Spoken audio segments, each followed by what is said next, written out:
Horns up and welcome to a brand new episode of Headbangers Kitchen. And today I've got a killer recipe for you.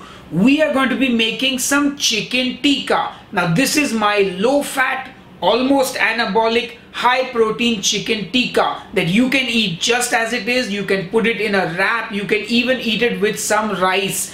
But anyway, enough jibber jabber. Let's get cooking. The first thing we are going to do is prep our chicken, and I am using boneless skinless chicken breasts because I am looking for high protein and low fat macros, and chicken breast is the ideal meat for that. However, if your priority is flavor, then you want to use chicken leg and thigh meat instead. I'm going to cut the breast into tikka sized chunks.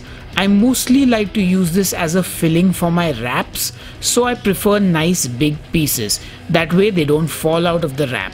You can click on the I button on the top right corner of the screen to see my current meal plan, which includes the wrap. Now we are going to marinate the chicken, and we'll be using salt, ginger and garlic paste, Kashmiri red chili powder, and the juice of half a lime. Then give it all a good mix. Now this is the first of two marinations.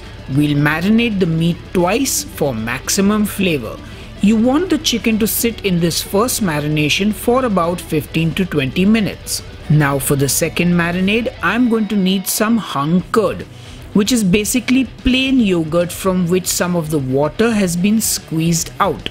Now you can make this by putting yogurt in some kind of a cloth and squeezing out the water. Alternatively, you can use a low-fat Greek yogurt, or you can use the regular yogurt without squeezing out the water. But trust me when I say this, the little extra step is worth the effort. Now to make the second marinade, I'll take a tablespoon of mustard oil. Then I'll add some Kashmiri red chili powder to that and give it all a good mix. The idea here is to bring out the red color so that the tikka looks red. I did try warming up the oil in the microwave, which is supposed to help bring out the red color, but I don't know if it's working. Anyway, next I add in my hung curd, and then in go my spices, which are turmeric, coriander powder, cumin powder, garam masala, mango powder, and some kasuri methi or dried fenugreek leaves, which you want to crush in your palms and add to the marinade, and then give it all a good mix. Now in goes the chicken, and we'll give it another good mix.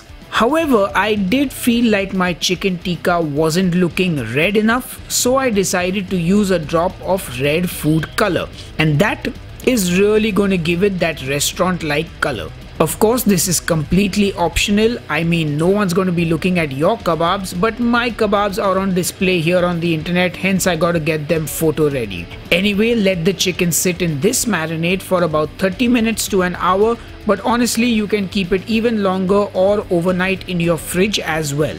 Now to cook the kebabs, I'm going to use a non-stick frying pan, and you can either use some pan spray or take a pastry brush and dip it in ghee and brush it onto the pan. The idea is to use as little cooking fat as possible to keep the fat and calories down. So hopefully this isn't more than 10 to 20 calories for the entire portion of kebabs. And then you want to cook your kebabs on a medium-high heat, and I am going to cook mine in 2 batches. Now the reason I don't add all the kebabs to the pan is because if you add all the kebabs in, the pan temperature will drop. The meat will then start to stew and boil in its own juices instead of frying and getting nice and caramelized. So anyway, once it's cooked on one side, flip it over. Now remember, chicken breast cooks much faster than leg or thigh meat, so these will not take very long to cook, about 8 to 10 minutes in total, depending on how thick you have cut the pieces. And of course, you want to get a nice dark color on those pieces. That's the masala scorching, and this happens in the tandoor as well. You'll notice that it has some black spots on it. I mean, just look at that. It looks so delicious. I'm drooling already.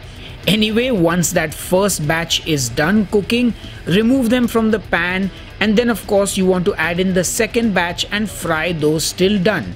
Anyway, cue the frying music.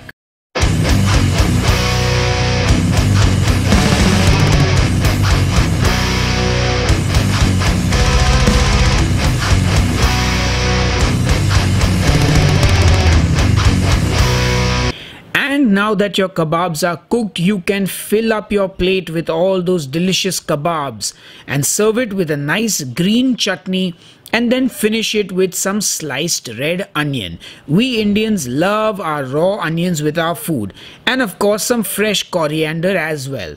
And oh yeah, our chicken tikka is done and ready. And of course it's time to taste them.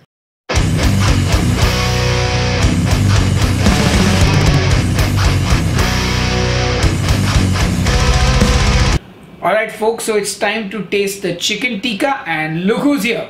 It's my dad, Mickey Makija. Actually, don't have anybody else who's willing to come and taste. I'm the only guy and I love coming in front of the camera.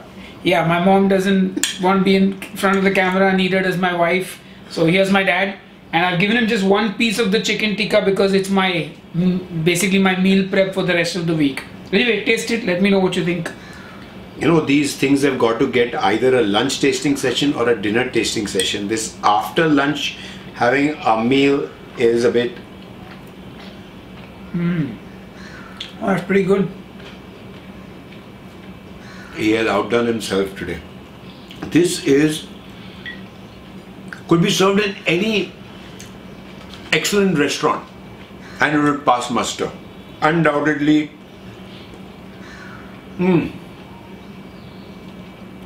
You don't even need the chutney with it. It's got so much taste. Yeah, because I didn't make the chutney, so the chutney is from a restaurant because they had tandoori chicken over the weekend, so leftover chutney. But anyway, I guess this low fat, anabolic almost, high protein chicken tikka has passed the taste.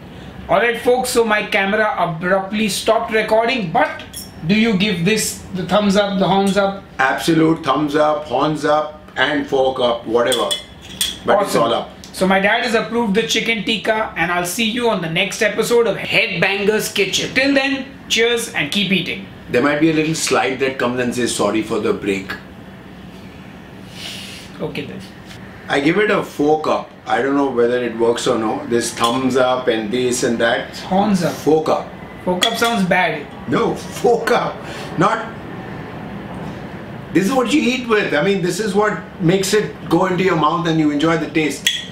Okay then. Cool. Okay, see you guys soon. Yeah. We'll do one more. Wait, last one. Okay. Alright folks, so my father has given the thumbs up or the horns up.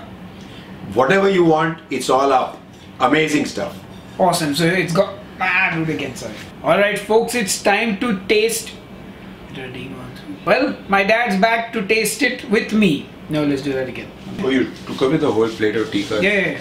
I would have held it and said that this is what he's got to go through in the next 24 hours. I may or may not keep depending on how the transition is. Anyway, one second. Okay. Alright, sorry. So my camera abruptly stopped recording, but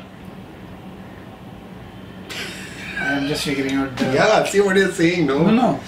Okay. We'll do one. Okay.